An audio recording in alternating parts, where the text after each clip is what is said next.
Hello everybody, it's Stargrave Week, but that doesn't mean we couldn't find time to bring you your regular show. So this week we're going to be getting punk with our indie, bringing you all the latest tabletop news across the industry and showing you a fantastic set of 3D models. So sit back and relax, because the weekend starts now.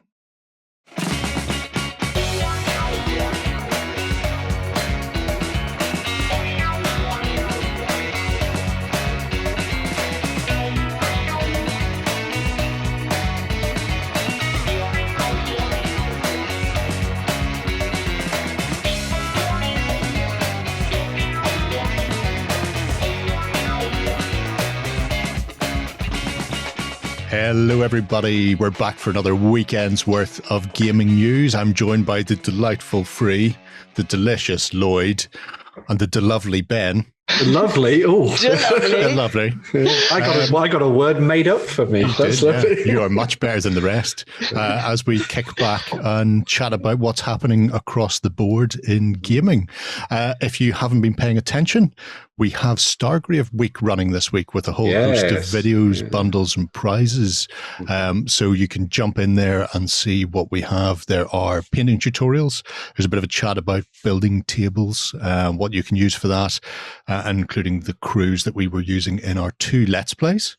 Yeah. And we've even got interviews with Joe McCullough as well. So plenty out already and more to come to round off the week. Also. Yes, at this point of recording, all the videos aren't here yet, so this will fill out even more. So if you just come on over to /Stargrave Week, /Stargrave Week. And if you comment, you have a chance to win one of 3 prizes. And if you happen to be a member of our extra specially good cult of games, you can be in with an extra chance of winning. Yeah.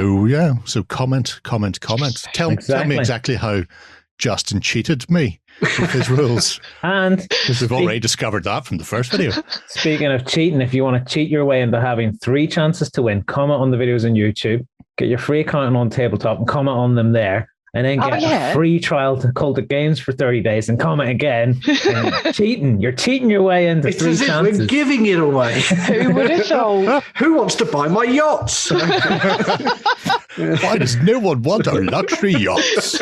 Anyway, so apart from luxury yachts, we are also going to be taking a peek at some luxury miniatures from our Indie of the Week with a whole range of resin punk and wasteland warriors. So shall we dive into that? Bad Roll Games is a Spanish company doing a game called Punkapocalyptic. Yeah. Now, I will preface this by saying it's very punk. Yeah. Yes. And therefore possibly not for young eyes, because in some places, well, in the rules, for example, they are not afraid of calling difficult terrain what it would be if you stumbled across difficult terrain in the real world. So there are some sweary bits in it. Sweary bits. Very sweary bits. So we have here the Punkapocalyptic website. Now, to give you a rough idea of how things break down, the world was going to pot at the start of the 21st century. Some of you may remember that, being that we've lived through most of it. And so the world's governments and rich people got together.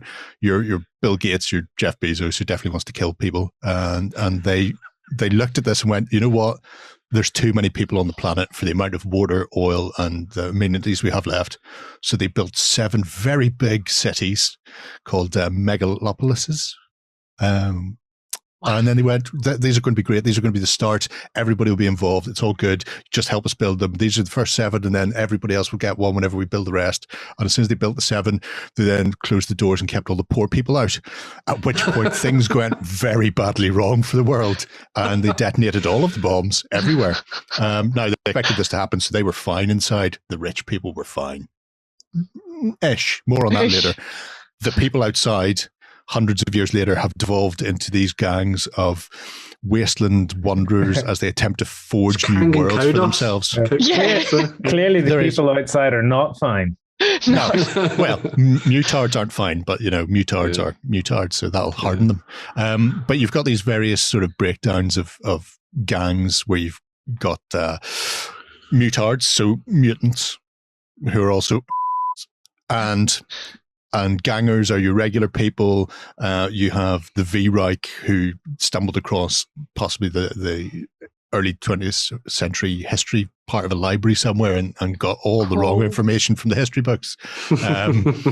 And these people will come together in various ways to fight and live out their lives across the wasteland. It's really interesting game setting wise, because you have a very well developed setting. If you're still on the main I can go to there, yeah. I would love you to go up to downloads, actually, is probably the best way. So there's a lot of stuff about the background and it gives you primers for people. But in the downloads, can you go to the Scrap Bridge Gazette? So these are one shot, like an old Western style newsletter. Oh, cool. That comes out, that they've been doing on a regular basis for a long time. These are, and when I first discovered it, I thought, you'll find rules and stuff in these. No, they're literally just little fluff flyers.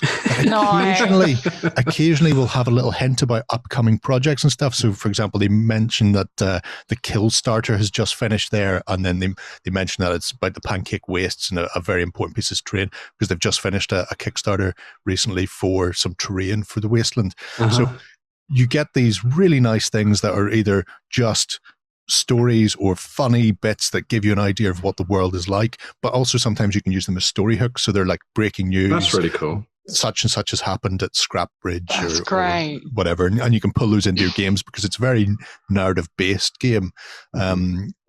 Whenever you start to build a skirmish game like this, you want it to be narrative-based. You don't just want it to be very sort of dry. I like how it seems like... And you rolled a 2. I like how it seems like the text within those is actually written as if you're like text speaking it to somebody. Yeah, I wrote that as well. They've just gone like, bash, bash, bash, bash, bash. There you go. That'll be fine.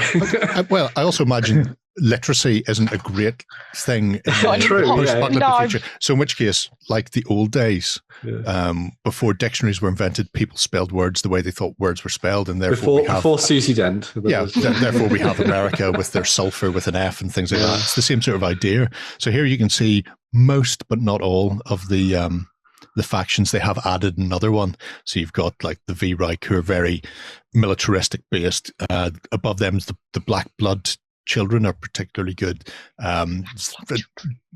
They are very Mad Max, like oil based, Fury Road, yeah, because they worship the god Texco, who brings forth from the earth the black blood of the earth, which is always good if you're a fan of Big Trouble in Little China as well. And they hoard, and they used to be very free with it, and then people started attacking them, and it's like, it's getting a bit paranoid now, and all of a sudden they've got very angry in that they have a lot of preemptive attacks to prevent other people hurting them by attacking anybody who comes anywhere near them. But you get these remarkable looking figures who are, bedecked in all sorts of weird Outland Mad Max style outfits with tanks of gas or throwing jerry cans over their heads and stuff. Black Blood children. I've got the gallery. You should be able to see them all on their web store as well. There's a really nice gallery. Here you go. Yeah. So these miniatures are amazing, and each of them has a distinctly cobbled together look, but at the same time there are those themes running through them. And sometimes you'll come across a miniature that you go, he's based on X from pop culture. So for example, in the Mutards there is a purple-haired one-eyed female alien. May or may not be Leela.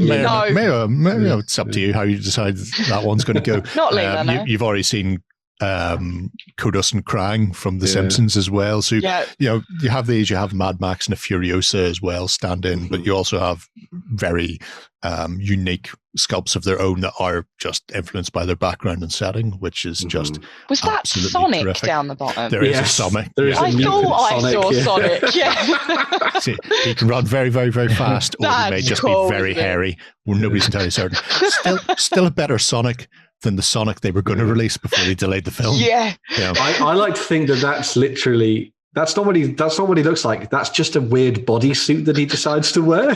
It could be that. I like to imagine he's not very fast. Yeah, everywhere running through treacle.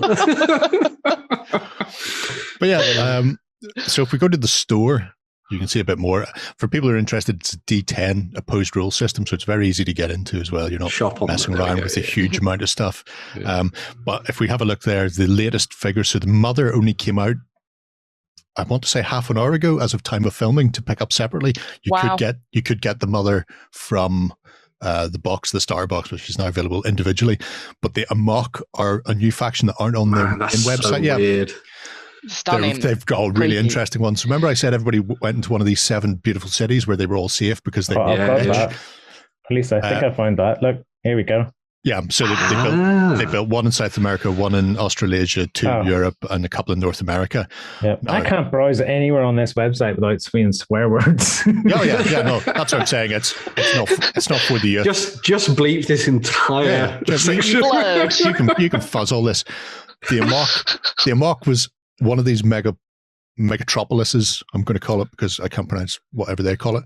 A guy came up with this thing called ambrosia, like a gift from the gods. It was a designer drug. It was great. Everybody felt very mellow and lovely. And then a percentage of the population started to reaver out in a Firefly way. And that small percentage started going a bit psychotic, and other ones went, expanded their mind into new realities. And then by that stage, it was already too late because the entire population inside this massive city was all addicted, and the percentage who had gone amok essentially hunted down and killed everybody else in there. So that megatropolis is gone, and now these lunatics are free to ravage their way across the rest of the wasteland there. And so it's nice because even though you've only got these initially 6 sort of factions, that they can, as time was going on, they're going, well, we can bring other factions and we can have people discover something in maybe part of the world that was, the Reaver, she's particularly stabby. I love that. Is my favorite model out of the entire range, by the way. Particularly stabby. Because it's just this cute little girl who I imagine the ganger would wander over going, oh, are you okay? You lost the waist? Is everything all right? And then just have at you. Just never be kind in the wastes. Yeah. That's cool, though. So they've got room to expand. They've got room to push the story forward. There were these 7 great cities that were walled off and completely protected, and then things have gone wrong inside those as well. So maybe something terrible has happened in all of them, or maybe the other 6 are all fine. Maybe you should really try and find a way in there. But it's the life and times of these people in their post-apocalyptic punk world, trying to make do. Yeah, trying to make do and get by. And there's talked about sub-factions within the backstory as well. So you have people like the Ashes and the Burnt for the Black Blood children. You have, Samanthia, I think it is, who is one of the Junkers. So they're like a very mechanical-based faction where they travel the wastes and they repurpose machinery and stuff. But this one woman who's founded her own colony is very heavily influenced by Jules Verne and get all of her people to dress that way as well. So we haven't seen anything from that yet, but it means I love that. Look at his little knee pads and his arm pads, though. Yeah, so several turtles died to make that outfit. He clearly found something in the wasteland at some point and went, you know what, this is a great look. And someday I'll be old enough to have a mustache. That's it. We don't need any more of these toads with shells. So you can have all of these factions, but then they have the potential to expand into the sub factions they've already hinted at, and to expand into the world in general in a greater way as well. Are they 32 mil? 32 mil and resin. So that there's absolutely cracking sculpts, and from what I've seen from various reviews, that is Justin. Yeah, he's got a very funny name as well. That's that's another blurrable moment right there. But the guy with the jerry can over his head, one of the burnt. But the idea that you can have these, you can have these expanding things, you can have these little stories brought forth over time, and the community behind Punkapocalyptic is very active as well. They are very, very into it. Yeah. Whenever I mention anything like, oh, is there a range that you think we should talk about? They go like, Punkapocalyptic, talk about Punkapocalyptic. So yeah. And I can see why, because there's so much to go into there. And everybody likes a bit of apocalyptic. Everyone loves definitely. Mad Max and that sort of thing. It's something you get stuck into. I think it's a genre and a kind of setting that is really good for people who like the hobby element of what we do, because it allows you to, obviously you've got some really interesting and weird and quirky things to paint up, but then you can mess around with like conversions and bits bashing and all kinds of things like that to make interesting crews and terrain and all that kind of stuff as well. And it lets you be a little freer with the painting as well, I think, as well. You've got kind of like a little bit more sort of free reign on exactly how poppy and bright you go, or do you go really dark and grungy and stick with that kind of Mad Max style to it? You can go Mad Max or you can go Tank Girl. Yeah, comic book, and anywhere in between on that spectrum, from as neon to as grim as you want, and anywhere in between. And from what I've seen, the game system itself is very tight for a skirmish game. There's a lot of nice pieces in it, like even things like the charge, which obviously if you're playing a skirmish game, you don't want to have the I can't hit them because I can't see them, but then at the same time somebody snaking through multiple obstacles to reach somebody doesn't have the same impetus and momentum as a charge would if they were just lined up. So you have these things where every movement you make to contact for the charge gives you a bonus, but only if they were in line of sight and sort of direct. So you can run around a corner into somebody you know's there, but you won't be doing as much damage as if you'd actually had a good run up at them in a straight line. So the rule system behind it is solid as well. I see Lloyd sniggering away at people as well. So. Yeah, I just saw Bane. Yeah. I wasn't sniggering away at him. I was sniggering away because I'm remembering. I think it's you does a really bad impression of him. Isn't it, Ben? Maybe. I don't have a pint. Ben's impression's great. Yeah, he needs a glass. I need a pint glass nearby. Yeah, it's a terrific set, and for people after an apocalyptic skirmish game, I was racking my head because it's a weirdly one that seems to be, there are lots of miniatures out there, but not a lot of games sitting there. I was just thinking about that because when we were thinking about this, I was thinking, oh man, I remember Dark Age and how good that was as like a post-apocalyptic kind of sci-fi game. And then I was like, well, that's dead. But then, obviously you've got something like Punkapocalyptic coming along and creating a really awesome looking set of miniatures and rules to go with it. Yeah. I mean, the other one I guess I could think of is like a Gaslands would be the other kind of like Gaslands are scrappers may come, although it's more sci-fi than. I guess you've got Fallout from Modifius as well. Yeah, I suppose, but Life Warfare. But yeah, so well, there you go. There's Captain America. And Mad Mel's in there as well as another. Oh yeah. Yeah. Oh, before we go from here, is that Christopher Walken? Sorry.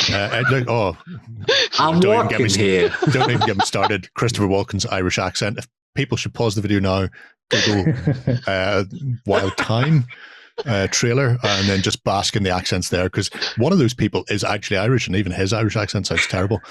If you go to the compliments part, which is at the top right of the bar for the shop, Lloyd, it's where you can get like tokeny things and bits and bobs, but there are two little creatures in there which are absolutely dark. The biter and the land shark. Wow. And even because I was looking at this and I just went in there to see what was lurking in there, because you can download the tokens from the download section, you don't have to buy them. I was like, well, what else did they do? And then I found these and it's like, very cool. Well, I'll find a use for those somewhere. Yeah. That's only €3, lose that down the back of the sofa. And the biter is just very multi-eyed critter like. Yeah, I just love the critters. So why would you not add some biting evilness to? I like the idea of having some objective set up on the tabletop, and they're like discarded oil drums or something like that, and then there's like a roll to see whether or not there's something nasty inside, and then one of these just like grabs the end of your hand and drags you around or something. Yeah. Or people are going for stuff, and I don't know how much. Well. I don't know how much these feature in the rules, so I don't know if these are like wandering monsters that will come across you. But I love the idea that there's a really nice cache of stuff, and the reason nobody's got to it is because of land sharks, like tremors, and then using like a noise movement activation type thing, so they're constantly moving towards whoever's the most ruckus closest. Like you fire your gun, there's more chance of it coming towards you this turn, kind of thing. Yeah. And then just trying to get into whatever it is to make sure you don't get eaten up. Some plantage for for tiny not Mario, little Boris to stab his way through. Luigi's already dead. Clearly, he knew the risks. Yeah. He knew the risks. Go down that pipe first, Luigi. Okay. Waluigi somewhere. Let's have a look at the starter set though quickly then. So Star set. So that's a set of 10 miniatures. You get 5 gangers and 5 mutards, along with the rules and all the various tokens and dice that you need to play. Like I say, it's a straightforward opposed rule D10 game, so it's very easy to get into. You don't need to spend ages rolling buckets of dice. You can spend your time painting up your miniature and really getting involved. Very nice. Yeah. And I just love these bespoke sort of boutique. It's like a brain crab thing. Could be a walrus. Who knows? Yeah. He's got somebody's head on a spike. None of those is like that little bit of roller derby. Yeah. That's what's really nice about these. They're so individually unique. All of the weapons are really different. Even like you said about kit bashing, I bet you can make some incredible things. Even they're incredible as there is, but I can bet it can get a lot weirder. Oh yeah, I mean, when you're looking at it, and he reminds me an awful lot of the survivor from Hardware, the Terminator of the 90s, which they unfortunately titled the movie about 6 months before Terminator 2 came out and blew it away.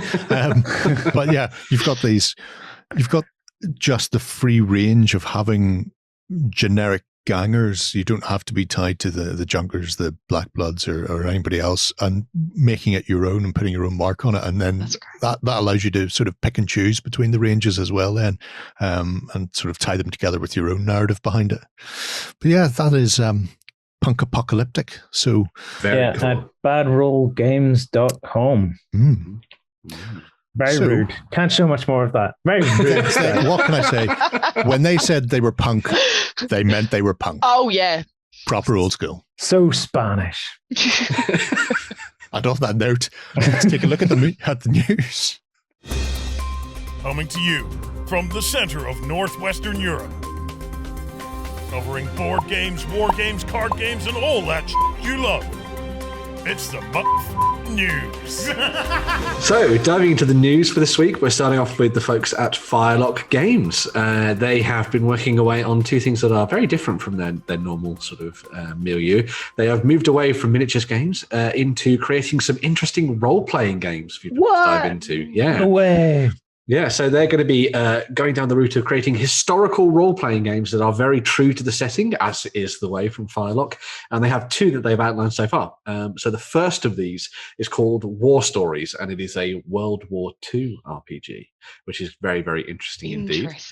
Yeah, so it's going to be played using the Year Zero engine, which people will be familiar with from the likes of Tales from the Loop and all those kind of games. So if you're interested in very quick and easy D6 style mechanics, this is definitely one to go and check out. War Stories is going to set you on the path of being some of either the US paratroopers or the British paratroopers that were dropped into Normandy during the invasion in the later part of the war. However, they have said that they're going to be putting together a couple of different character classes as well. So you might play as something like a tanker, for example, leading some of the armored divisions, or maybe you're going to be like a resistance fighter in France, rushing around in Paris trying to stop the Germans and their plans from coming to fruition. Sounds like a really cool idea, and I love the idea of diving into this particular period of history from a very different perspective. Normally, we find people playing World War II out on the tabletop with miniatures or card game stuff, or maybe in board games on a larger scale. But it's nice to see someone doing a role-playing game like this, which I think would be really nice to have a go at. And obviously tell some very interesting and poignant stories, I would imagine, with something like War Stories. It'd be very good to dive in and have a go at. And of course, a lot of us have relatives that would have served during World War II, so maybe we can use their stories as inspiration to use them in our own games as well on the tabletop. So. I'm a little bit surprised that they went for World War II. It's an interesting choice, considering they've done Blood and Valor, which is World War One. Because whenever they said they were doing a couple of historical-based RPGs, I assumed that they would focus on the periods that they make miniatures for. You know, that they've already done the research. Because when you're doing an RPG, the biggest part will be the research behind it all. So, but with it being a different sort of step away from their miniatures games, they're not really locked into it. And if they are going to do the research and all into it, I see what you're saying. They've already done that research, but they're probably following the crowd, what the audience is particularly after. Which is in some ways a shame, because it would be nice for there to be more focus on World War One, I think. But I can understand exactly why they've gone for World War Two. Because for want of better words, I think World War One is a really cool war. for want of better words. I know what you mean. But I can see why they've cool. can see why they've gone down the World War II route, just because the player base potential is just a lot larger, really, for it. You've also a slightly easier entry because there are a lot of films and TV shows based on World War II that people can reference or use for inspiration. Also, geographically, the map is more or less as we look at it today, more or less. Whereas World War One, the breakup of Europe countries and was stuff, very, very different. Yeah. So, people going, I want to go such and such, and you're going, well, actually, that's not doable at this particular point in time. Yeah. So, but fascinating to see where they go. Really interesting, because to be honest, in terms of historicals, I think I'd rather play a historical RPG than I would a historical miniatures game. Because I feel you'd get more of a grasp of story. I think that's very true. Yeah. So one of the other role-playing games that they've got set up is Under the Black Flag, which, as you might have imagined by the name, is set during the golden age of piracy, which is a game that they have done already before as part of Blood and Plunder and stuff as well, and Oak and Iron, of course, too. But Under the Black Flag will have you playing as pirate crews, privateers, sailors, and the like, maybe bumping into some of these famous faces from the golden age of piracy and tackling them in your adventures. I quite like the idea of diving into a pirate-based RPG, especially one that's very historically focused, because again, this is one of the things they've said about this. They've actually got loads of experts on board that they've used in the past for Blood and Plunder and the like, and they're using them to set the baseline for all the stories and the historical setting and that kind of thing. So it'll be really awesome to dive into it and maybe play things from a slightly less romanticized point of view, perhaps. Yeah. Dive into the more realistic, gritty side of being a privateer or a pirate, perhaps. Yeah. And if you want to get grounded in that and you don't want to read any books, you could go watch that Netflix show. Yes, you could go and watch Black Flag, No, not a Black Flag. Well, you could watch Black Flag. That would get you into it too. Or is it called Black Flag? No, it's Black Sails. Black Sails, sorry. You could watch that. And you can also watch The Lost Pirate Kingdom as well. Which is quite a good dramatized documentary. Look, there's Blackbeard. Look. Yeah. I'm waiting for Lloyd to scroll down, and it'll show that he's watched everything. I know. What's recommended for Lloyd? Yeah. That's all been watched. Yeah. What are all these recommendations for strange, weird European sexual things there, Lloyd? Oh, wait, I can actually show you. The weird European sexual things? No, different things. Please don't. Like, see? There you go. Oh. Very cool. So yeah, go and get some grounding in the period from Netflix as well. Definitely. Awesome. Yeah. But yeah, hopefully this will mark the start of them diving into a lot more of this kind of thing. As I say, really like a good role-playing game.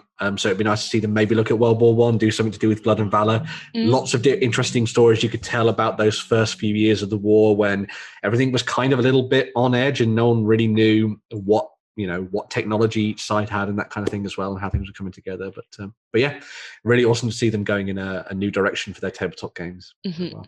Very cool. Funko Games on the board game side of it have announced their newest board game coming this August. And oh my, it filled me with nostalgia. So as soon as I saw this one, I really did shout to myself. I did. I saw it and I went, "Hey, you guys!" at the top of my lungs. Crap, I'm wearing the wrong t-shirt. Oh. But if you haven't guessed it already by the quote, the Goonies Never Say Die, the board game is coming to the tabletop, and I actually cannot contain my excitement. So if you know, and if you have seen the Goonies, you wanted to go on a treasure hunt with them. You did.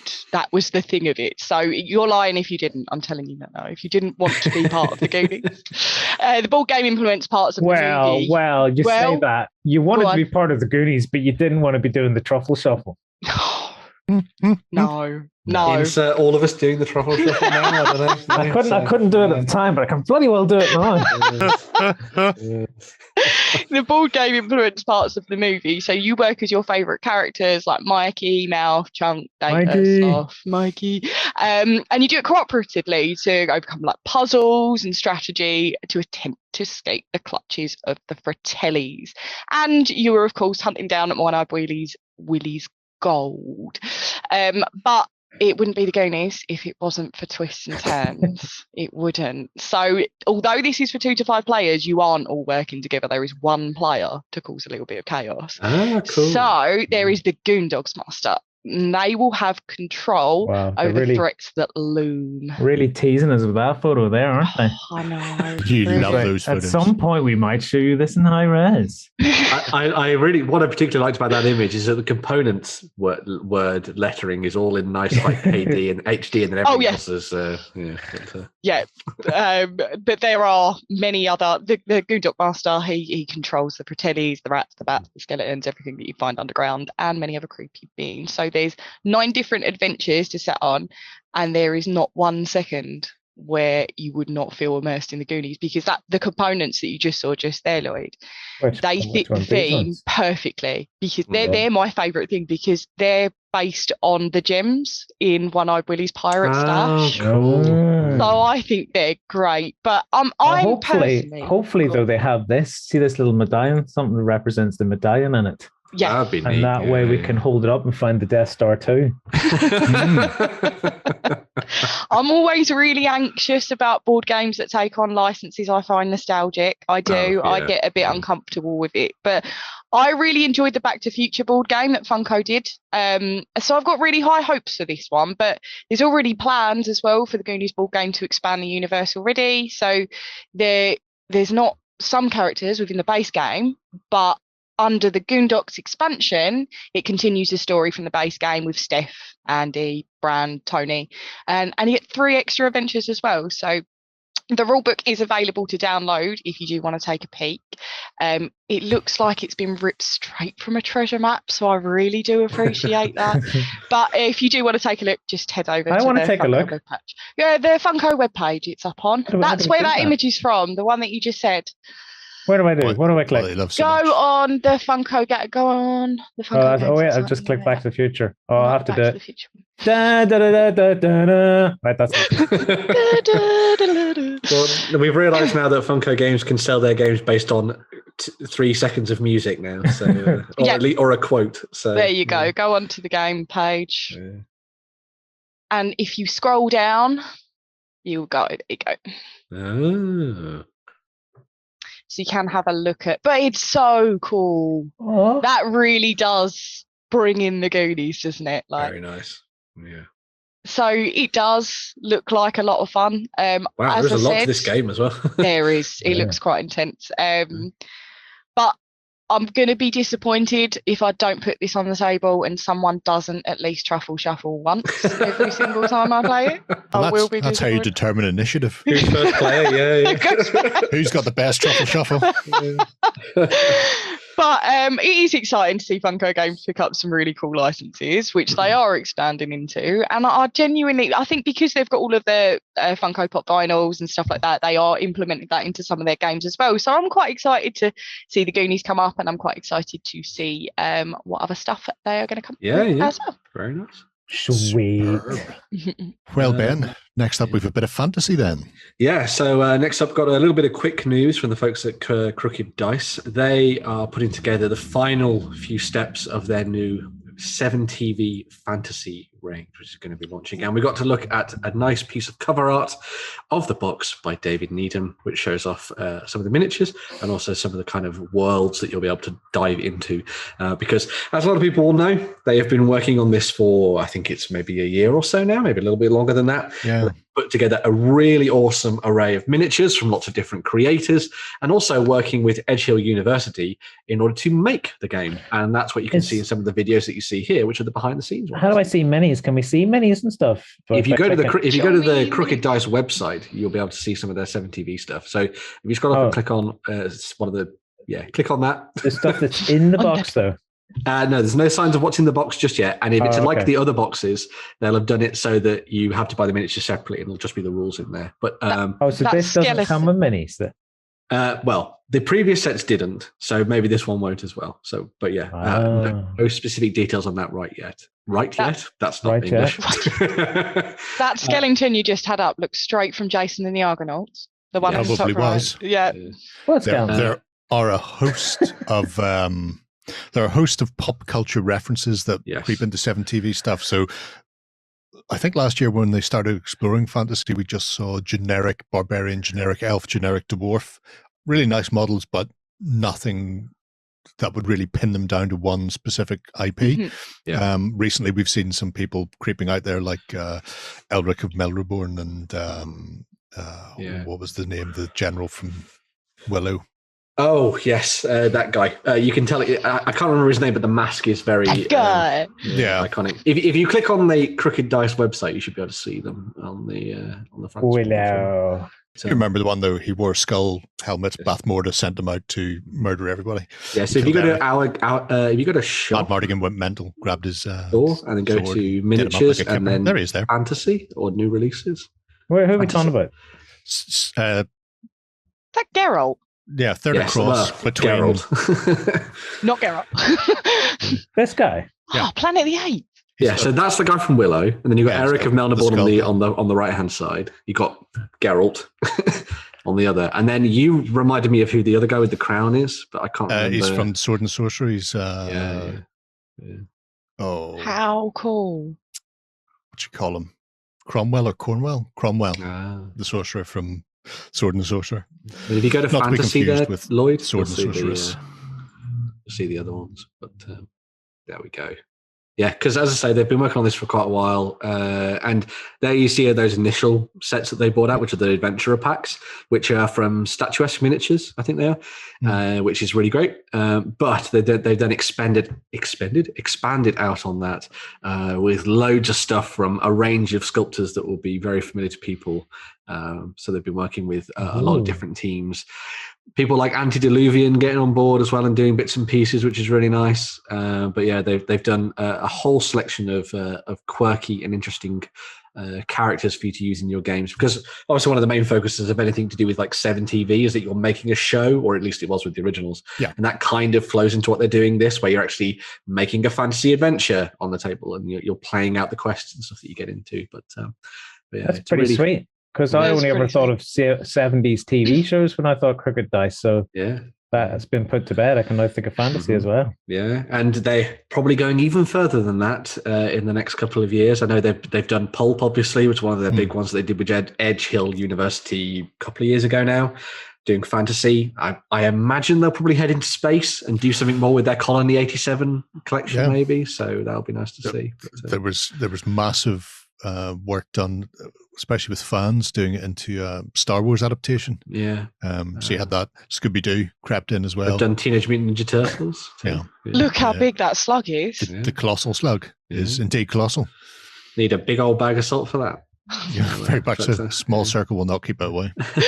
Somebody called Sam and Dean.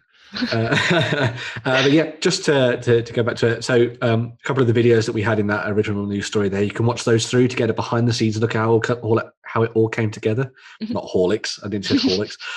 But as I say, they worked with Edge Hill University on this. So they actually had a bunch of students helping them put the game to life, and there's been some amazing stuff that they've done in the past for this. So if you like to see the process behind how these stories come to life, then this is definitely one to go and check out. They've been at it for a while, and it's very cool to see the fruits of their labors. So it's another good example of university cooperation with gaming. Yeah. So we'd seen it already with Edinburgh University and Osprey Games / Daniel Mersey, where they did the Crusades. Yeah, the Crusader version of Lion Rampart, wasn't it? Yeah. Which was literally them going to Osprey going, we'd like to do this, can we, because it's your license? And they going, yeah, that's fine. And Daniel going, jump in there, and worked very closely with them. So it's nice because you get a fresh look, because people generally, if you're in the industry, you start to follow a certain path, and this become very blinkered into your game design, because this works for you, and therefore it becomes a thing where you just end up reskinning rather than innovating. So having people who have no experience coming in and going, why don't we do this? Well, actually, you can't do that. That's a terrible idea. But other people will go, why don't we do this? Well, that's genius, actually, and something that wouldn't have thought of. And having that combination, because sometimes the obvious things get missed. So I like to see the university involvement as well, because it's a good way to get people into games and game design. Probably the ultimate way to create a game would be to get the cat from Red Dwarf. That would be an ultimate way to do it, but it would be very... I'm going to say... Isn't there a rule somewhere? Someone has invented that does something? Very, very sartorial based, though. It really makes me wish that when I was at university, they'd had courses on tabletop game design. That would have been really nice. So would be different. Back it then makes me wish that I drank less and played more. Does it really though? Nah. Does it?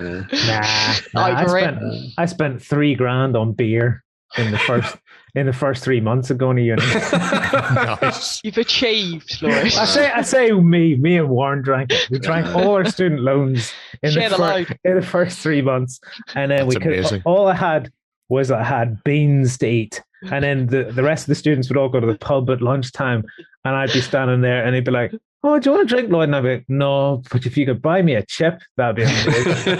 Already met my quota. Oh dear. Some awesome stuff there from the folks at Quirky Dice. Can't wait to see how that all comes together with the full release. Moving on to World War II. Well, we're moving back to World War II. The folks at Trenchworx were originally going to be taking this new set of miniatures to Kickstarter, but they decided to put it up as pre-orders over on their website instead. So they have put together a really awesome D-Day landing team, effectively, for the US as they storm the beaches of Normandy.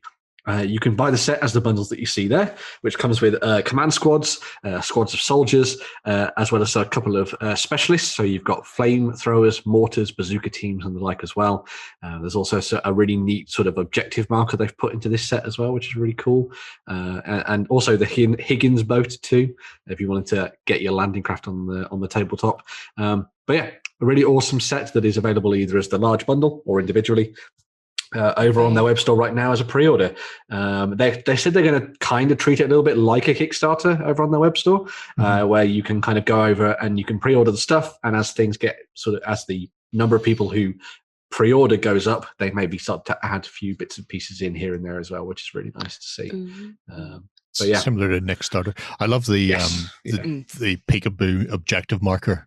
It's really nice, and I've seen it in a film. That's it. Yeah. But I can't remember where he literally takes chewing gum out of a guy's mouth. Saving Private Ryan. Yeah, Saving Private Ryan. This guy here is Tom Hanks. He takes the chewing gum. Is it Tom Hanks' character takes it and does that? I'm pretty sure it is. Could be, certainly. But yeah, probably not alone in doing like that. This.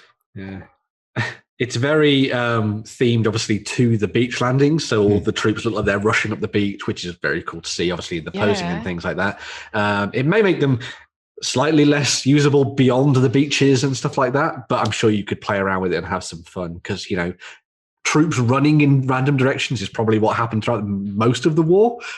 So, yeah, definitely one to go and check out if you're interested in this particular period of World War II. So it'd be fascinating to see how it finally comes out, because obviously with the renders there you get an idea of what they're going to look like, but I'm wondering, is it going to be a resin or metal release? Because I know they do I would say it's 3D printing and prototyping, and that's just a guess based on look at these guys. It just looks like a block of resin the way it's presented there, doesn't it? Yeah, their normal sort of focus is kind of like tanks and stuff they've done for various periods of the war, so probably I would assume many of their tanks are done in resin, so resin it is. I say quickly flash their tanks. Look at that. That's all you get. Teased. Oh, there you go. Yeah, that's all you get. Resin and metal parts there for the smaller pieces. So, but yeah, very good if you're diving into World War II. Definitely. So yeah, go and check it out. Oh, I'm going back. Look at this. What? We can't you weren't ready to stop teasing us, Lloyd. We can only go forward. I'm going to re-tease. Look at this. Look, they've got whippets. Oh. Do you have a whippet? Yeah. I was looking at that on the XLBS months ago. Thinking of buying Lloyd these. Go shopping again. Oh, to do a conversion of these. Oh. Somewhere to go. Back on topic.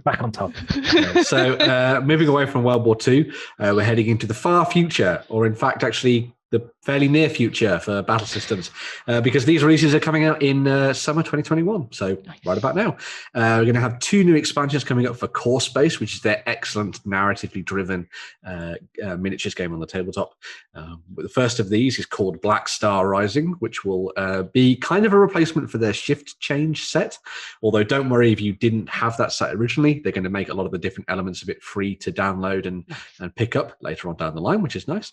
But this set comes with with 4 new characters for you to include as part of your maybe trader crews or maybe as NPCs within your campaign games.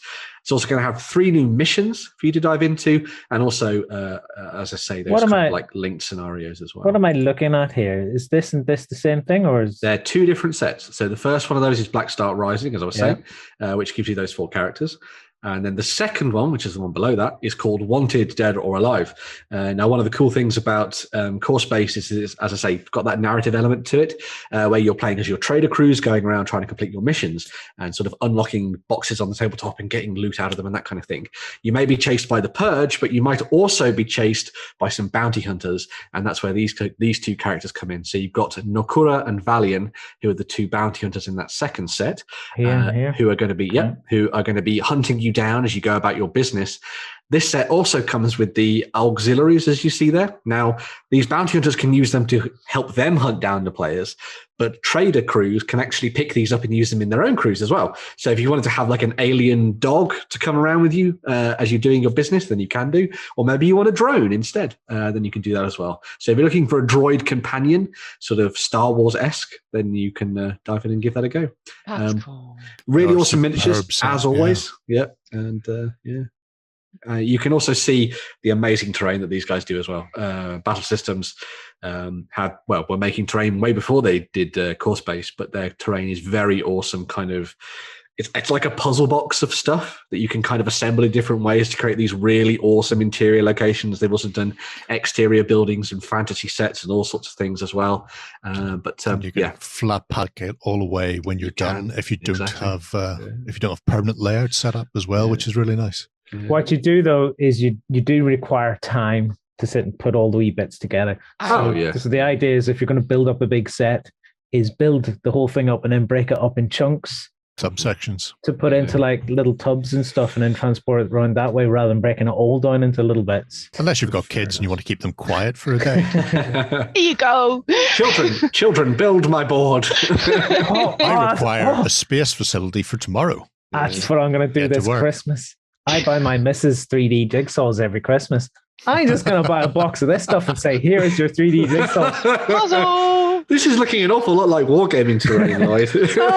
No, it's not. No, it's a fantasy castle. Keep building.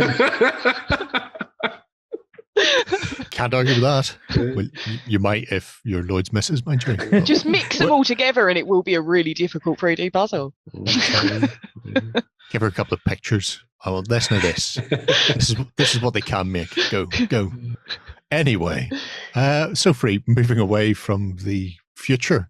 Yes. I'm speaking retro past. Yeah, exactly the same. Speaking of another 2021 release, so I used to really enjoy the card game Transformers card game from Hasbro, and I was a bit gutted when they took it away from the shelves because I'm a massive Transformers and Teenage Mutant Ninja Turtles fan, so I'm a bit of an IDW fiend.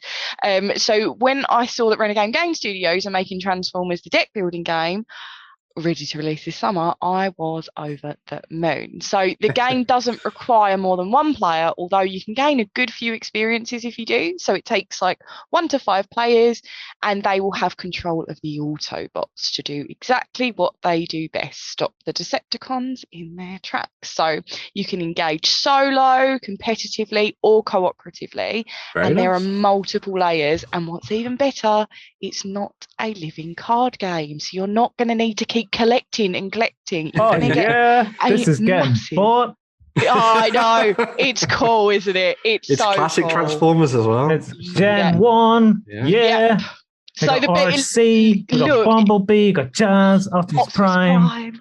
Oh, I can't wait to see. He doesn't fare too well in the movie. Lloyd's just going to go off on one now. Oh yeah, it's fine. He gets killed pretty quickly in Transformers the movie, so he doesn't fare too well. So you can bring him back to life.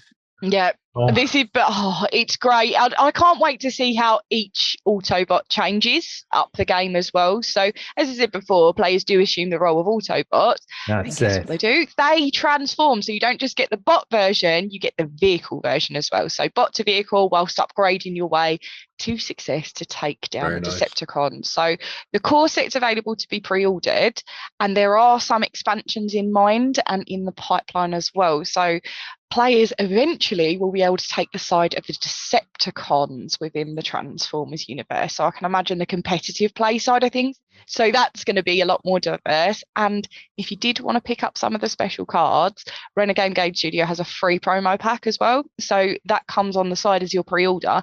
And it's got Jazz in it. Jazz is one of my favourites. I love Jazz. So you can take the musically talented Autobot into battle. And this is going to be heading to the tabletop in August this year. And it's all contained within a core box, which includes everything you need to play with cards, tokens, rules, to get you stuck back into the Transformers in card form. So I'm super, super stoked for this. The thing that I really like about this is the fact that it's kind of a self-contained game. Yes. Because I think was it last year or maybe the year before? Time is a strange contract. Yeah. What year is it? There was a Transformers collectible card game. Now, was that from WizKids or was it from a different company? But anyway, that came out and my friend was really into it. But he said it was a really fun game. But he said it was really hard to find the bots you wanted in order to play the kind of games that you wanted to play. Whereas obviously with this, everything's going to come in that set. Yeah. So you're going to get to play as Optimus Prime and all the cool Autobots and stuff in your games, which would be really awesome. Yeah. Have you seen, off topic, I don't care. Have you seen the self-transforming Optimus Prime toy? No. Yes. Yes. Oh, so, yeah. Have you? What do you mean self-transforming? You know what, Lloyd? No, I haven't, Lloyd. You should show us, Lloyd. Check this out. I'm going to have volume. Forget what Jay and Silent Bob. Nah, we don't care. Whoa. Right. I just realised that was Jay and Silent Bob. Was it so good that Kevin Smith cried? What's Bob talking? That's making me a bit uncomfortable. Yeah. But when left his own devices, Bob won't ever talk. Oh my God. Oh, wow. Oh, yes, it was only me. Roll out. I'd not seen this. I'd not seen it do it. I'd seen it as a GIF, I think it was. Oh, right. Oh my God. That is amazing. You just have it on the table and you just press the button every so often just to make it change. I think every week there is breathing. something that makes me go, this week. Oh my God. Do you just say to it, Autobots transform, and it does it or that's something? it. It's just voice command. Holy for a holies, that's awesome. And you're like, so cool. Autobots roll out and he drives off. Nerds. I work with nerds. And there's another one. Look at that. Autobot, go to the shops, and he does that. No way. I think he does a fist pump thing somewhere. Yeah, he's already done it. Oh no! Here we go. Cool. Like, it's gonna destroy the ground below. Oh, you got a wee remote as well. But it looks at it. Oh man! Superhero landing. It's that was whenever he seen Shia LaBeouf just below him. You can't be Indiana Jones. No more of these things anymore. Michael Bay. As they've said about those movies, why is Optimus Prime so mad? He's meant to be the nice one. Really is. It's best not to question the movies. Yeah. They just didn't happen. Yeah. I don't mind Bumblebee. Bumblebee was quite good because it was more Gen 1 looking, and I prefer the Gen 1 look. Yeah. The Bumblebee film was really good. Yeah. Really complicated nipples all over them that they have in the other movies. I mean to say bolts all over them, not nipples. You meant to say that, but you didn't. Show us your bolts. How about you show us the Broken Realms? Oh, yes. Yeah, good segue. Well done. We can move away from that. So, as well as Transformers, we also have some really awesome stuff. Transforming the Mortal Realms. The final book in the Broken Realms series, Kragnos, is going to be available to pre-order this weekend from store.ontabletop. Swing! And also other places. Hold on, I'm going to have to do it properly. Swing! Yeah, look at that! Now do the truffle shuffle now. So this is going to come with all the new rules for Kragnos and obviously his armies of destruction as they rampage across the realm of Ger, looking to put paid to the people that put him away within his prison. That was a lot of plosives.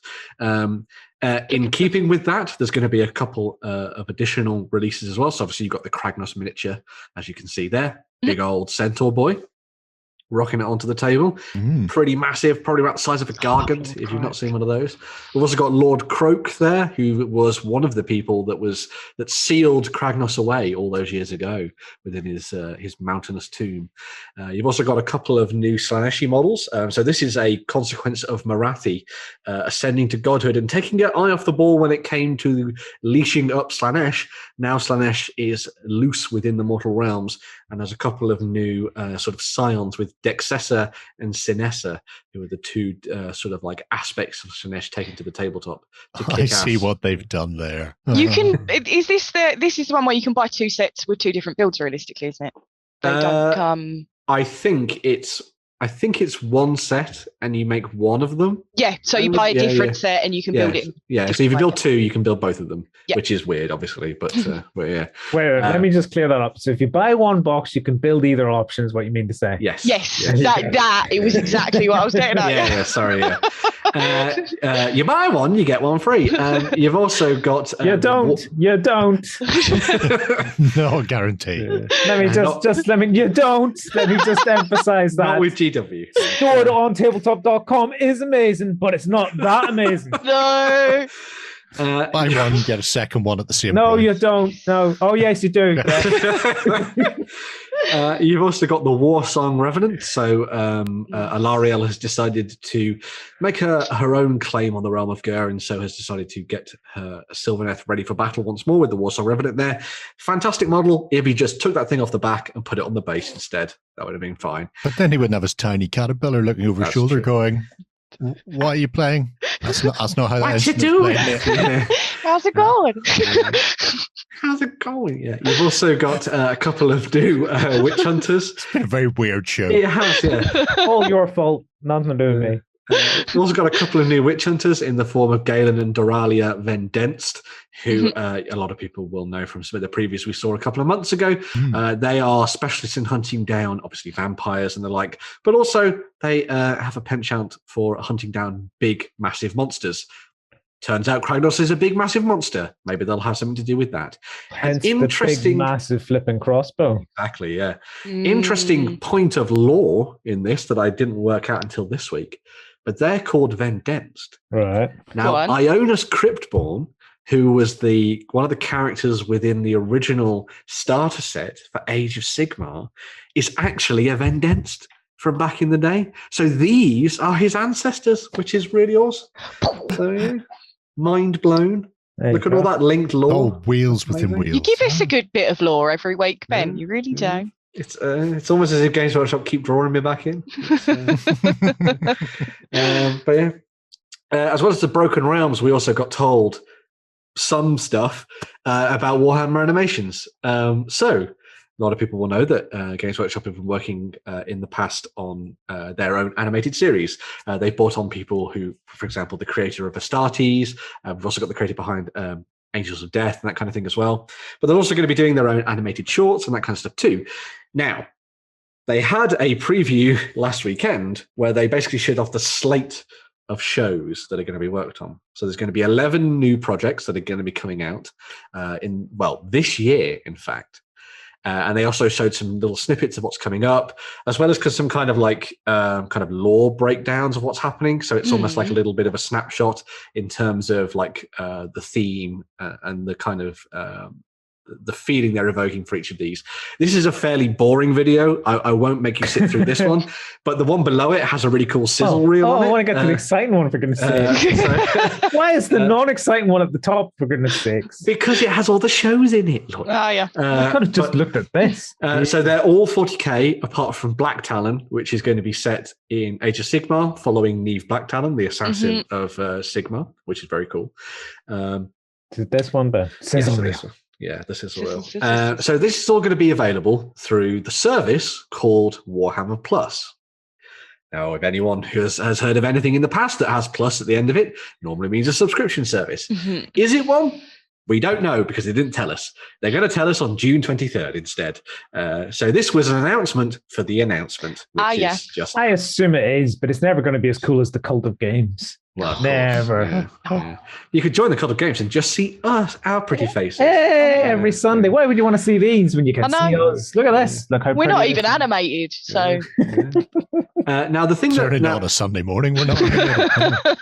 Now the interesting thing for me with this is that 11 shows doesn't seem like a lot to start a subscription service with, and they have said they're going to be doing additional stuff as well. So they have said they're going to be doing things like miniature giveaways, special offers, and sort of behind the scenes things and that kind of thing.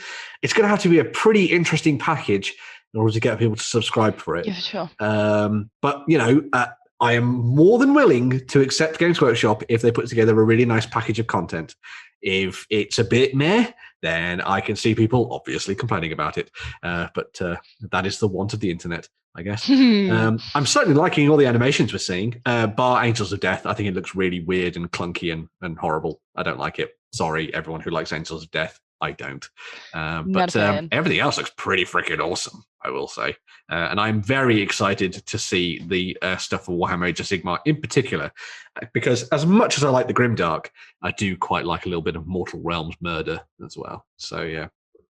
I am still slightly flabbergasted that this isn't something that was like a collaboration between them and Netflix or Prime. Yeah. I mean, Prime buy anything. So, the problem is Prime will buy anything, but then they have a terrible tendency to cancel it then not long after it. So this way it's kept in house and nobody can hand them editorial notes going, you need to add X, Y, and Z or take out A, B, and C. I would say they've gone the right route on this, just keeping this particular thing in-house, because like Gerry says, production companies like that, they cancel stuff so quickly. Boom, boom, it's contained, boom. American TV shows get cancelled like before they're even shown. Some of them last longer than they should. Yeah, there's that. I mean, if this comes as part of an interesting subscription service that includes things like the animations plus, and this is just me spitballing here, but if you're going to be paying, if you're going to be paying a premium every month for the animations and all that kind of thing, then surely you could do something like make it so that the codexes are free for you or something ridiculous like that, or at least have it so that you can they already get access to some subscription service for the Warhammer army app. building. Yes, yeah. So I would assume the Warhammer app is going to sort of merge into this, but from what people have told me online about the Warhammer app, it is terrible. So, I don't hold out that much hope. As I say, this sounds like I am hammering the nail into Games Workshop's coffin, but I would love to see this come to life, because how long have we been waiting for Warhammer animations and films and that kind of thing? Yeah, forever, and then we don't have to read the books anymore. I mean, we had Ultramarine. I'm just having flashbacks to the decades we waited for a Warhammer MMO RPG. And then that died in its backside twice. Not once, kids, twice. So, you pay your money, you take your chances, I think is the phrase on this one. We shall see what happens when it comes around to June the 23rd, I think is the announcement date of exactly what's going to happen. But from the little bit of a sizzle reel they had, and also the look at the footage for the first 5 minutes or so of Angels of Death, that is coming out in July. So that means that June the 23rd is probably going to be the announcement, and it'll be released maybe a week or so after that. So not long to wait if you're looking forward to some Warhammer Plus goodness. So, yeah. That wraps us up for the news for this week. So we're going to take a little bit of a swish, and we'll be right back checking out some of the new digital content that's out there.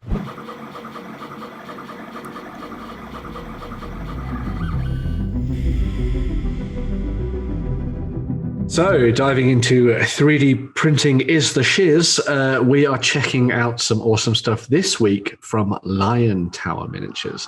Now, this is Dan Kelly's little experiment within the 3D printing world, and as is the case with a lot of these, there is both a My Mini Factory and a Patreon for you to get stuck into. But we're going to be looking at the My Mini Factory page first off, because there are loads and loads and loads of miniatures for us to dive into with this one, because Dan has been working on this for a very long time.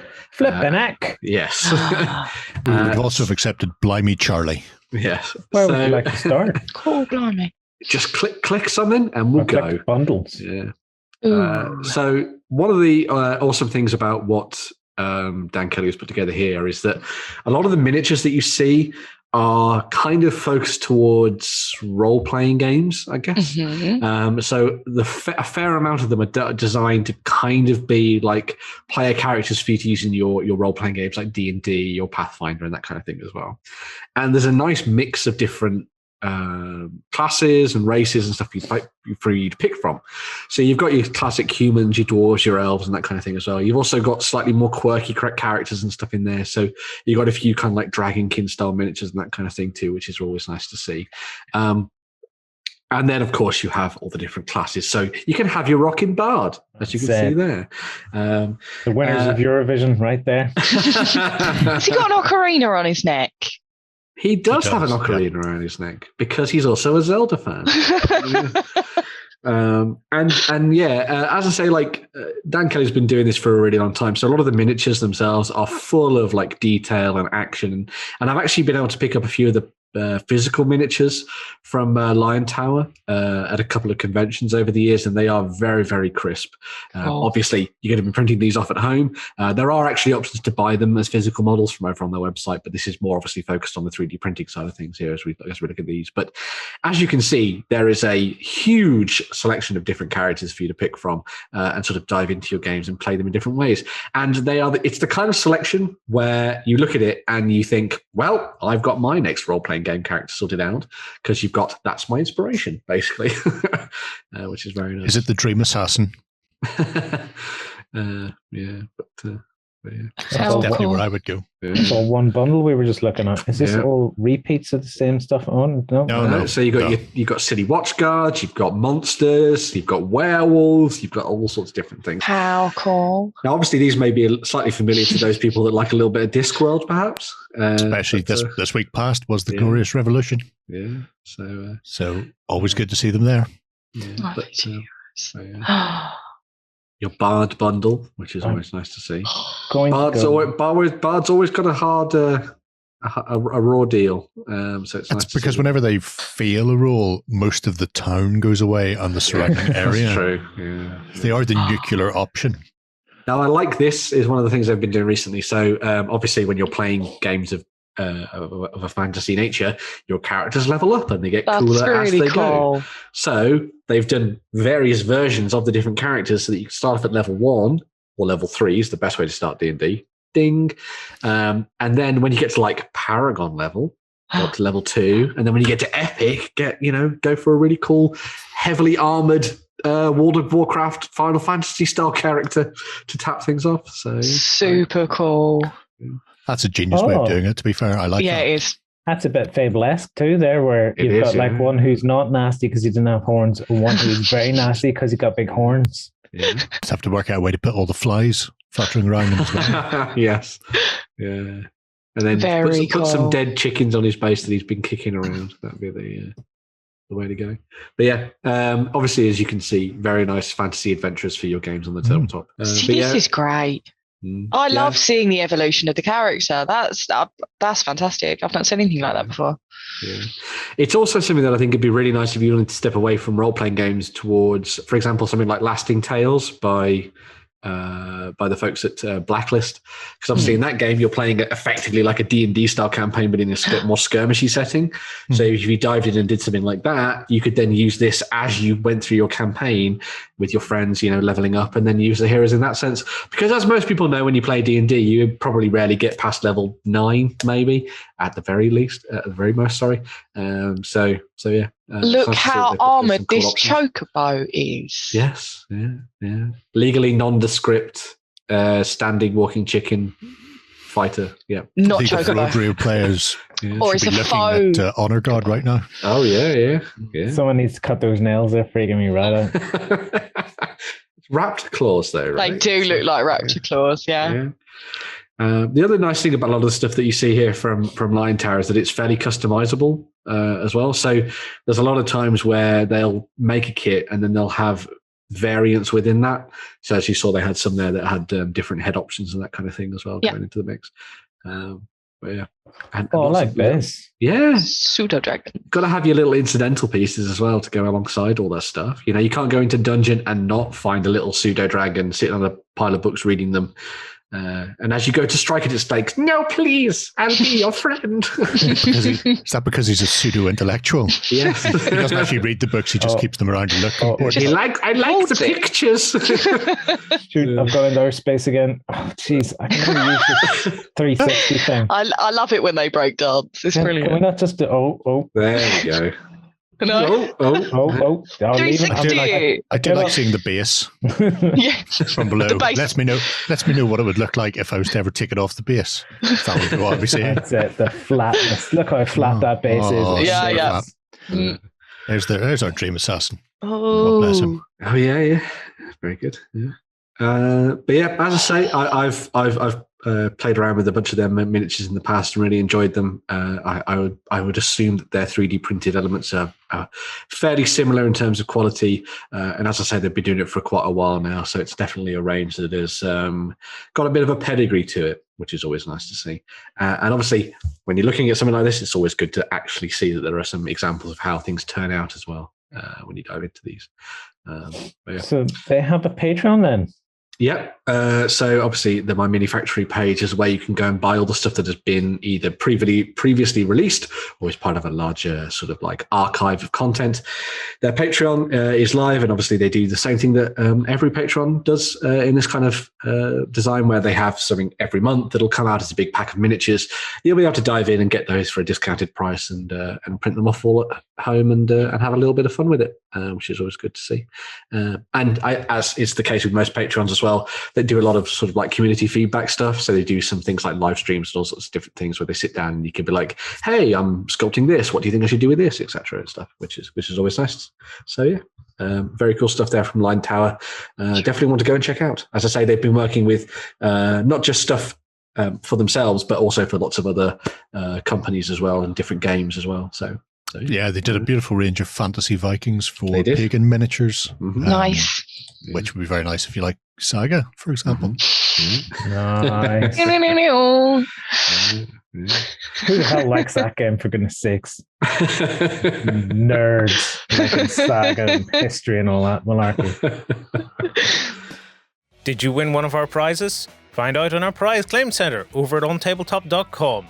Here we list all our previous prizes and those who have won. If you see your username, fill out the form to claim your prize. All prizes must be claimed within 30 days.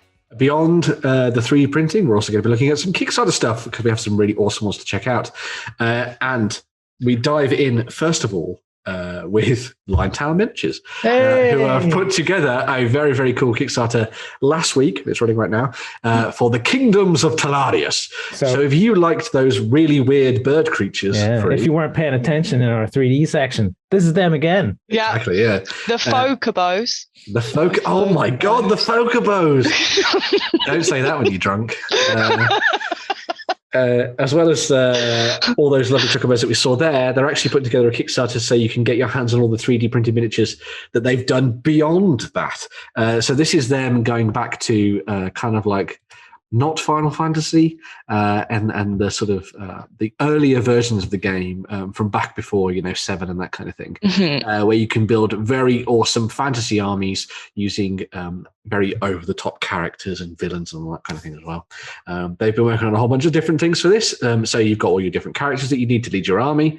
You've got all the units that you can use to bulk that up and use your rank and file, which is good. And then you also have some cavalry elements as well. So you've got the Talarian cavalry and some big monsters and all those sorts of quirky things in there too, which is good. So yeah. It's a stunning set of figures. I'm just going through it at the moment. And I'm just thinking, definitely League of Road Rare. Definitely. Because you could do an entire army just out of these and that would be done and dusted. Yeah.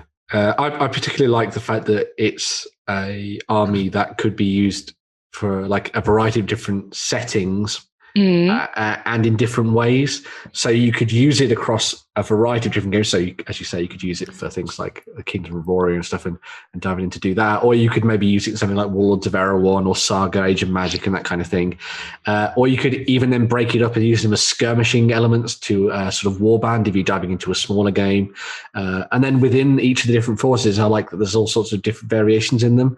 So you've got sort of like the elven style characters, you've got your humans, you've got your more orcish creatures as well, which is always nice to see. So it's a very, very cool set if you're into 3D printing, obviously. And you want to make... this is STLs as well? Yes. So this is all STLs that you see here. Although they have said that these models are going to be available later on down the line, probably a couple of months from now, as physical miniatures over on their Lion Tower Miniatures website. So if you're interested in getting them in the physical format, you can do, or you could just get a friend to print them all off for you. And that's what kids are for. Sit in front of the printer and just make sure they watch it. Yeah. So that is very, very true indeed. Yeah.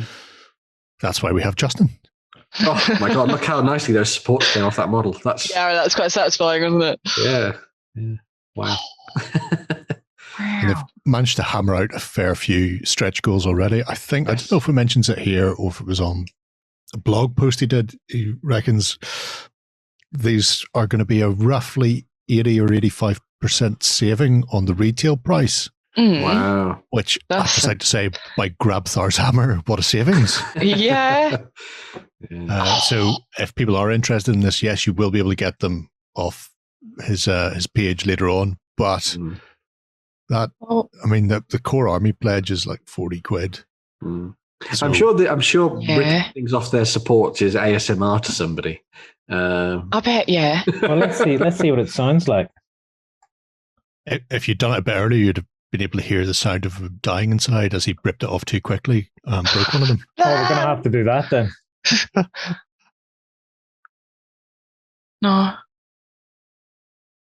He doesn't swear, does he? No, he doesn't. No, I'm not getting sound either. Oh, you're not getting sound? Oh, sod it then. No point.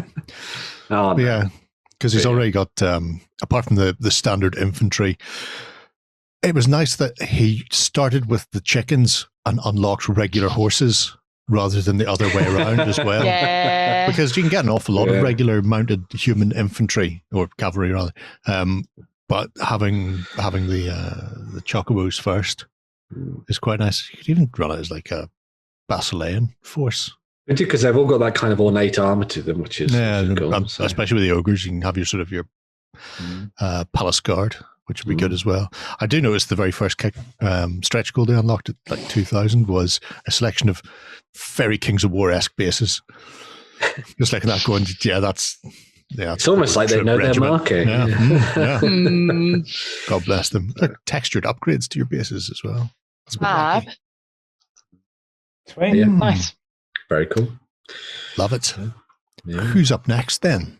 So next up, we are sticking within the realm of fantasy. In fact, all of these Kickstarters are fantasy-based, but this next one is one that Gerry's going to enlighten us about. This is from Fireforge Games, who have expanded upon their Forgotten World collection with the Stone Realm, which means dwarves. There you go. I was so surprised. And he said, Gerry's going to tell us all about it. I'm thinking Ben will be going, wee.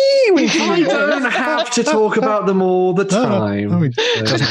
To be fair, I did tell him to put this one in. Because it was like, oh yeah, I want dwarves.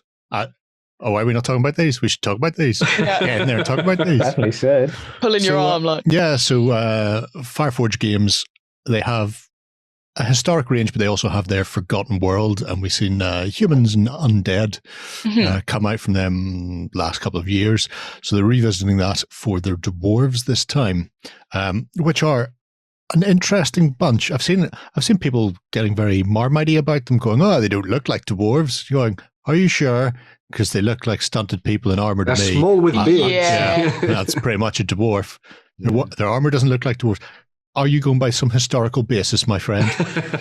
So, what we have here is a Kickstarter campaign to unlock a range of plastic kits. The initial kit, which is what the initial funding is for, is the infantry.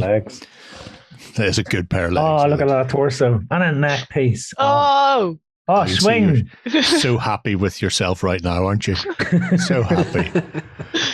So the initial kit to make the Stone Realm sort of infantry will give you the parts to make a command set, and then also dwarven warriors with either sword and board or spear. But they're hoping to hit a few stretch goals along the way as well that'll allow them to do some other infantry kits and even a cavalry kit. So it's important to note with this initial thing, even though they've shown what they're looking to do, the hammerer and arquebuser set and the ram Rambook riders, they're all stretch goals. So if you are backing this at the moment, the only thing you'll be backing for will be the standard infantry. But I do like the infantry with the massive tower shields on them. And I don't know, they have a distinctive look that fits within the world of Forgotten Realms that they've already developed. This is what I like about it. Other people may not like this about it, but I like the fact that their armor looks like armor. This armor looks like armor, and it looks somewhat similar to the humans that they've already done. Armor up rather than it just being some exaggerated, like in your face fantasy, sharp angles, bits sticking out everywhere. Probably for me, this might be the sort of dwarf army that I've been waiting for, because for a long time I've been like, I should build a dwarf army, and it's been a toss up. Well, it is now a toss up between these and the ones from North Star. The Oathmark ones. Yeah, Oathmark stuff, ones. Which are more sort of Tolkien-esque. These are a bit more heavily armored and punchy, shall we say. Yeah, they give me almost like a kind of, is it like 15th, 16th century kind of vibe to them? Especially in the kind of, you've got sort of slashed silks every so often. You've got the big feathery hats and obviously the arquebusiers and those big shields and everything as well. That's a set I'm really looking forward to. Just because behind there for base, I need sharpshooters for my dwarf army for Kings of War as well, which, funnily enough, come with guns behind previous shields. Yeah. So I mean, that's literally that'll be hard plastic versions right there. Get in there, and also the spear bulwarkers won't go amiss either.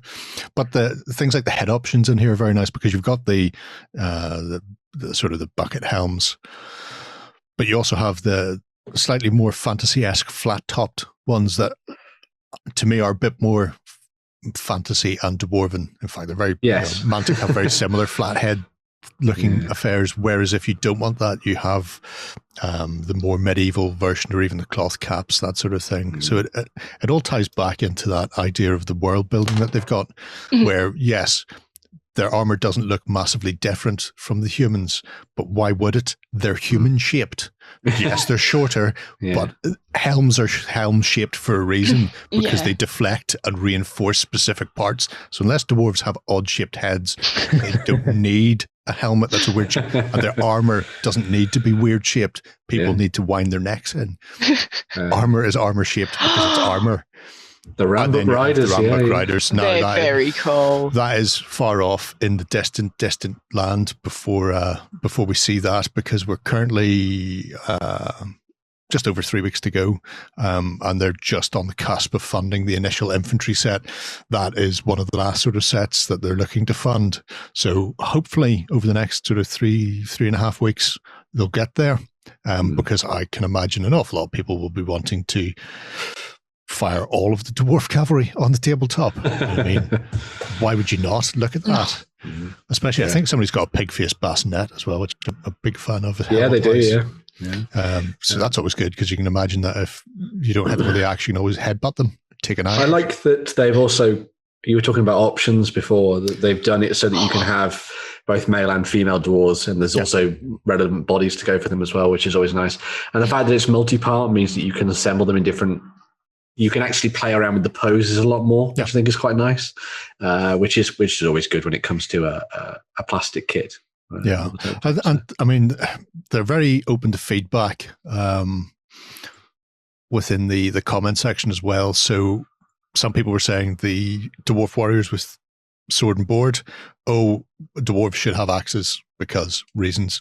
So they said, if they reach that point, that there are axes and hammers in the hammer set, but what they will do is potentially look at casting up just the hammer arms in resin for backers if they're just after some additional axe hands and stuff like that. So they're doing their best to be as open and approachable as possible. One of the interesting things is they're completely EU based, EU/UK based. So I think Renedra used to do their sculpting yes, and manufacture, and I believe they still are, which is one of the reasons why, unlike some other companies, they're not going, we've got a goal of £5,000 and there's going to be 60 men in a box. It's because it's not coming from China. They specifically aim to do everything as, locally as they can within Italy and England, and therefore you may be paying slightly more, but you're getting an excellent quality product at the end of the day that's been manufactured in Europe. So that's the payoff. If you want cheap, you will go to China. They've decided that they don't. They want to stick with what they know already, which is possibly one of the reasons why they're lagging behind on funding, where some other companies would have already been hammering it out there, which is depressing to see. We have seen a couple of the resins on the way past there as well, which is nice. The Rune Master with his potato. Yeah, so they're going to be resin like a lot of their characters are. Just slightly up. There we go. So if anyone's looked at the Fireforge range previous to this, you'll notice that they always do they tend to do plastic kits and then resin characters that go alongside characters and heroes. Yeah, where you don't need as many. If I've not been fussed on the resin stuff myself, but the plastics, I lap the plastics up from Fireforge games every time.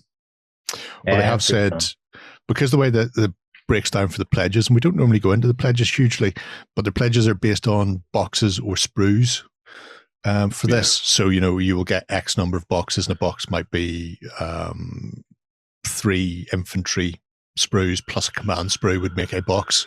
But if you don't need certain things, if you're just after the sprues, you can back for those. And they've also said that the previous Forgotten Realms and I think possibly the historic boxes are also available. So you may back for 6 boxes or whatever, and maybe they won't hit the rams in this campaign. But instead of going, I'm not going to take anything else, you could maybe go and grab some human cavalry or build up some other armies. The Byzantine stuff that they've just done is absolutely superb. So I'll be mixing and matching. Nod of approval from Lloyd. Which could be used for Saga. They did the medieval Swedes, didn't they? Yeah, they did the medieval Swedes as well, cool. These guys are like the GW of flipping fantasy armies for me. They squeeze the money out of me. Squeeze. It's the way to do it. It is the way to do it. It's like I say, you've got just over 3 weeks left on that. Yeah. And if you're after a really nice, heavily armored dwarven army, then it's definitely one to check out, because they've a very distinctive style, and I hope they manage to stick with this and do some more funding, because I think that army on the tabletop would just look superb. Stunning, yeah. Yeah. Very nice. So, rounding us off then. Yes, finishing things off for the Kickstarter, we've got one from Go On Board, who are working with CD Projekt Red on The Witcher Old World. So this is a Kickstarter that I immediately saw Free's smile there. It was like, I love the Witcher franchise, yeah. So this is a big game for 1 to 5 players, a board game, I should say, which is set in the old world of The Witcher, long before the time of Geralt of Rivia. So you won't have Henry Cavill walking around on this board, although I'm sure some people would love that. This will have you playing as a character from one of the 5 different Witcher schools who have to travel around that fantasy board, as you can see there, which is wonderfully illustrated, looking to win your fame and make your mark as a Witcher. Each Witcher actually plays very differently from the others. It's a very asymmetrical game in that regard. But in the actual gameplay elements, you'll be wandering around to different locations, trying to complete quests, battle monsters, deal with morally grey decision-making, and then potentially also fighting other witches to prove your strength and also prove that your school is better than theirs. There is a lot to this game already. They have already way exceeded their funding level. Yeah, I think they were on £2 million last time I looked at it. But love the look of this in terms of the artwork and the design. I like that they've done some nice things with the pledges, so that you can either go for a option where you have the witches and then tokens for the monsters. Good. Or you can go for all miniatures all over the place if you like as well, because, miniatures in games. Boo. Tokens, cardboard tokens. Tokens and meeples. Standees. That's the way forward. They have put together a sort of 1.5 hour, I think it is, playthrough of the game, which you can go and check out. Where those individuals that you see there, so they sit down to play through the game in a 3-player setting. As far as I remember, pirate beside her there, but it's a tankard. Same game. I'm sure that's something in there. Oh yeah, it does look like a pop-up pirate. Yeah. They didn't have a rule book last time I looked at the Kickstarter page, which is really kind of annoying, but it's good that they've at least got a video out so you can at least watch how the game plays, even if you can't read about how it plays. Now, I will say that Go On Board had done some good stuff in the past. They did a really awesome card-driven combat game called Valhalla a couple of years ago now, which was very, very good. And then there's another game as well. So they've done at least 3 of them through Kickstarter in the past, which is always nice to see. And yes, I think Free is chomping at the bits to dive into this one, I think. Just the look at that Leshen. Oh, that's beautiful. Look at the griffin. These monster miniatures are beautiful. I love the Witcher franchise. I've read a lot of books. I've played games. So this to me is like, whoa. And every time I look on this, I mean, look at that wyvern. I can't. They are perfect. They are absolutely perfect. And I think where I've seen a strange thing for me about this Kickstarter is obviously where I've played most recently the Wild Hunt, I'm seeing foglets and stuff up close as miniatures. So I'm like, oh wow, that foglet, I didn't realise that had that detail and stuff. Yeah. But they are great, and they've got some really nice obscure monsters in here as well. There's not the obvious ones like the Leshen. Leshen's kind of comes up quite often, but there is some little obscure ones. You've got the harpies there as well, but you do have some real beasts in there as well. So I'm very, very impressed with the miniatures. The artwork's very nice too. Yeah, the artwork, I mean, you can see that they've worked very, very closely with CG Projekt Red in order to bring this to the tabletop. Obviously, it's based very much more around the video game adaptation of The Witcher than the book version, which obviously it's a license of their license. It's a license of a license, yeah. The thing that I think is quite nice about this, and I believe they've actually got on board some very good writers in order to do this. They've put together all these kind of like very good. Yeah. They've got on board with some really good writers to actually pen the quests and stuff that you dive into. So they're a little bit of an interesting tale to dive into as you're playing the game, which is always nice to see. And I like that all of the different elements of the game, component-wise, feel like they fit within the world. So you can imagine them almost being kind of like the cover of a book or something that you found on the table in a tavern and that kind of thing, which is always good. Back of a deck of Gwent cards. Yeah, the back of a deck of Gwent cards. Yeah. I mean, I've said this a million times. If I could get a Witcher gang, just give me Gwent. Just give me Gwent and I'd be the happiest person on the planet. You can find one on Etsy free. There's like I loads. know. Yeah. They're also really expensive, but you can get them on Etsy. Just want a nice monster deck and I'd be really happy. There's one particular miniature that you unlock. I think it's on the stretch goals. It's Roach on top of a house. It's perfection. Good old meme glitches in there. Yeah. But, he is. There he is, right on top of a house. Makes sense. Perfect. It is perfect. The defining feature of the game. Good old CD Projekt Red AI. There we go. But less said about Cyberpunk, the better. Looks really good. This, I think it'll be very interesting to see how it goes as the campaign moves on. Yeah. As I say, obviously really nice that they've got that not how to play video. They've got a gameplay video up, but it would be nice to actually see a proper rule book to dive into as well, where we can read the rules. Like I watch a lot of video tutorials of things, and that's the way that I kind of absorb how to play a game, but I also like having at least the book by me so that I can kind of reference things as things are happening. A couple of videos on there from different reviewers and previewers as well, which is always nice to see as well. So they've had the game out there in the wild. Yes, very cool. 2 million quid, as I said. So let's have a look at that. Yeah. Is this a company that releases the product after the fact? Do you know? Because I know sometimes these are one and done. If you don't get it in the Kickstarter, then you may as well whistle for it. I believe Valhalla released separately. I'm going to check it for you now. I think they've got a couple of there's a couple of the stretch goals that say Kickstarter exclusive, so I presume that they're going to be. Some of them are. Some are going to be only available on, but Okie dokie. Yeah. Oh, yeah. So Valhalla went to retail, which is one of their first games that they did. I'm not sure about this one. I didn't see Kickstarter exclusive on the whole campaign. I didn't either, but occasionally it's tucked away into a corner somewhere.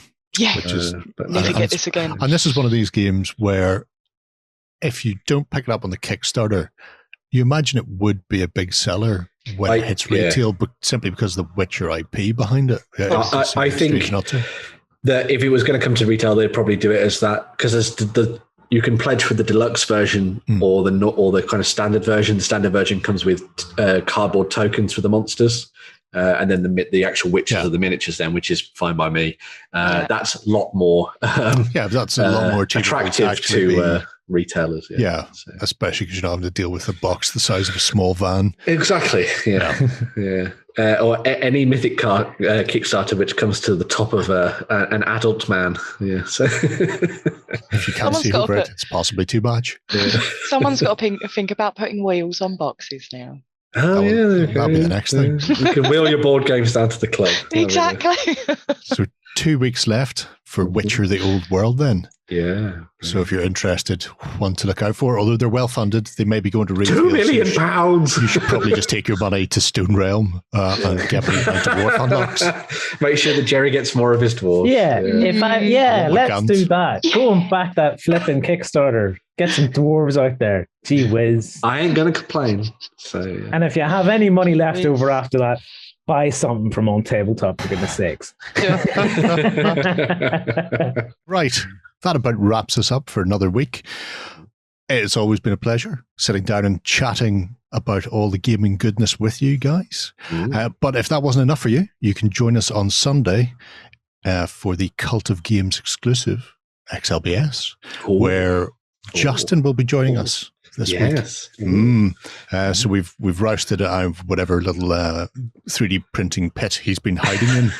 And we'll be going through our own hobby and that of our community as well, and having a bit of a chat about the things that interest us from the world of gaming and wargaming. So you can come on over to the website on Sunday morning. If you're not already a cultist, you can sign up for a free 30-day trial and join us for some more exclusive content. But until then, enjoy the rest of your weekend.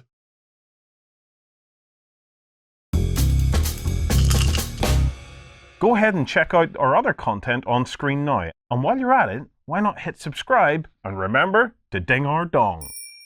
Go on, you know you want to click it. Go on.